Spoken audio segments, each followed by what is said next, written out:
100 ஆண்டுகளுக்கு முன்பு நாம் வாழ்ந்த இந்த நிலப்பகுதி மதராஸ் மாகாணம் என்று அழைக்கப்பட்டது. அங்கு வாழ்ந்த பூர்வ குடிமக்கள் பந்தேரிகளால் தாழ்த்தப்பட்டவர்களாக, பிற்படுத்தப்பட்டவர்களாக ஆக்கப்பட்டனர். தொட்டால் தீட்டு, நிழல் பட்டால் தோஷம், பார்த்தால் பாவம் என்று சக மனிதர்களை மதிக்காத சாதிய இருள் எங்கும் சூழ்ந்திருந்தது. இருளை விரட்டும் வழியறியாமல் இதுவே தங்களின் விதி என நினைத்து தமிழர்கள் மூட நம்பிக்கையில் மூழ்கி கிடந்த காலம் அது. உங்களை சூழ்ந்திருக்கும் இருள் விதியல்ல, ஆதிக்கவாதிகளின் சதி என்று இடித்துரைத்து ஏற்றத்தாழ்வை அடித்து விரட்ட கிளம்பியது ஒரு கைத்தடி. அந்த தடிக்கு சொந்தக்காரர் ஒரு தாடிக்காரர். மதம் மனிதனை மிருகமாக்கும், சாதி மனிதனை சாக்கடையாக்கும் என்று சொன்னவர். ஆயுதமும் காகிதமும் பூஜை செய்ய அல்ல, புரட்சி செய்ய என தனது தள்ளாத வயதிலும் போர் முரசு கொட்டியவர். நெருப்பாய் எழுந்த தந்தை பெரியாரின் கொள்கைகளை நோய் போக்கும் கசப்பு மருந்தை தேன் கலந்து தருவது போல் தமிழ் கலந்து தமிழர்களுக்கு தந்தார் ஒருவர். அவரை நடிகர் என்பர், நாடக வேந்தர் என்பர், சொல்லாற்றல் சுவை மிக்க எழுத்தாற்றல் பெற்றார் என்பர். அத்தனையும் தனித்தனியே சொல்வதற்கு நேரமற்றோர் அண்ணா என்ற ஒரு சொல்லால் அழைக்கட்டும் என்றே அவர் அன்னை பெயரும் தந்தார். பெரியாரின் கனவுகளை சட்டமாக்க வேண்டும்.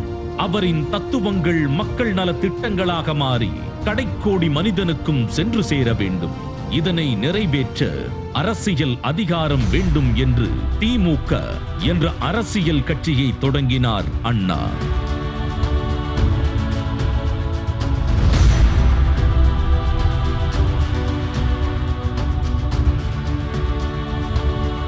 எதிர்வந்த தடைகள் அனைத்தையும் அடித்து நொறுக்கி ஆட்சியை பிடித்தார். முதலமைச்சரானார். திராவிட கொள்கைகளை நடைமுறைப்படுத்தினார்.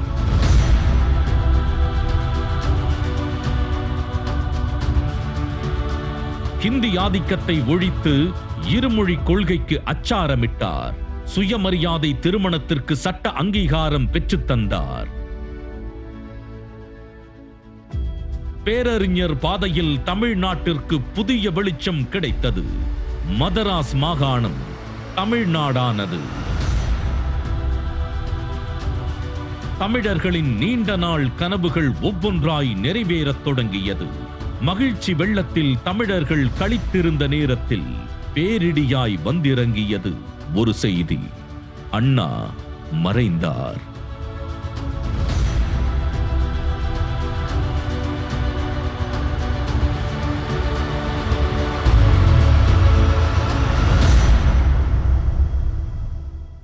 ஆதரவின்றி தவித்த அவரின் தம்பிமார்களுக்கு தலைமை ஏற்க அண்ணாவின் இதயத்தை இரவலாக பெற்று எழுந்து வந்தார் கலைஞர். அண்ணாவின் கனவை ஒவ்வொன்றாய் நிறைவேற்றினார்.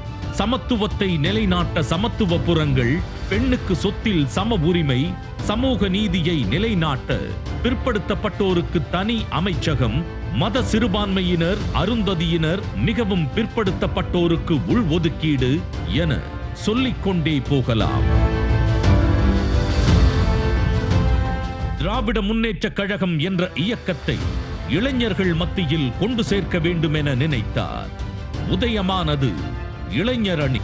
தமிழக இளைஞர்களுக்கு ஒரு அற்புதமான அரசியல் களம் கிடைத்தது. கழகம் வில்லாம், நின்னணியே கணையாம் என கலைஞரே பெருமிதம் கொண்டார். அந்த அளவிற்கு அந்த அணியை கட்டுக்கோப்பாய் வழி நடத்தினார் கலைஞரின் தளபதி. அவர்தான் முத்துவேல் கருணாநிதி ஸ்டாலின்.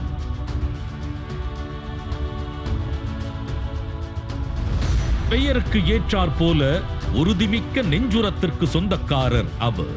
தந்தையின் வழியில் அனைத்து சாதியினரையும் அர்ச்சகராக்கி சமத்துவத்தை நிலைநாட்டினார். நான் முதல்வன், புதுமை பெண், காலை உணவு, மகளிர் உரிமை தொகை என தமிழ்நாட்டு மக்களின் முகம் மலர ஆட்சி செய்து வருகிறார். 2030க்குள் $1 டிரில்லியன் பொருளாதாரம், என இலக்கு வைத்து தொழில்துறையில் தமிழ்நாட்டை நம்பர் 1 மாநிலமாக்க அயராது உழைத்து வருகிறார்.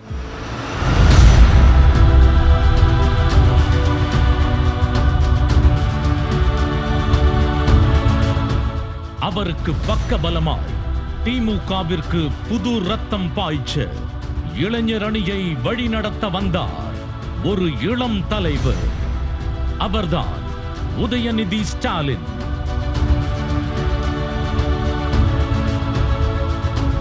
மாநிலத்தின் உரிமை காக்க, மாணவர்களின் கல்வி உரிமை காக்க சமரசமற்று போராடும் போராளி.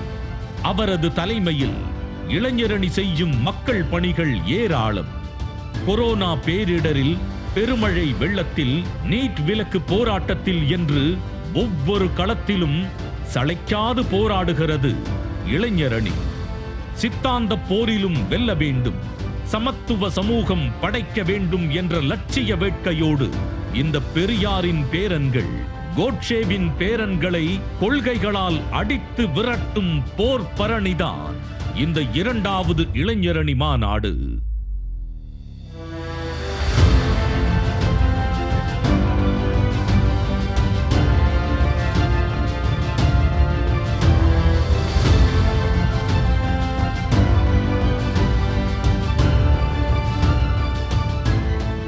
மாநிலங்களின் உரிமை மீட்க சூளுரைப்போம், தமிழ்நாட்டின் நலன் காக்க உறுதியேற்போம்.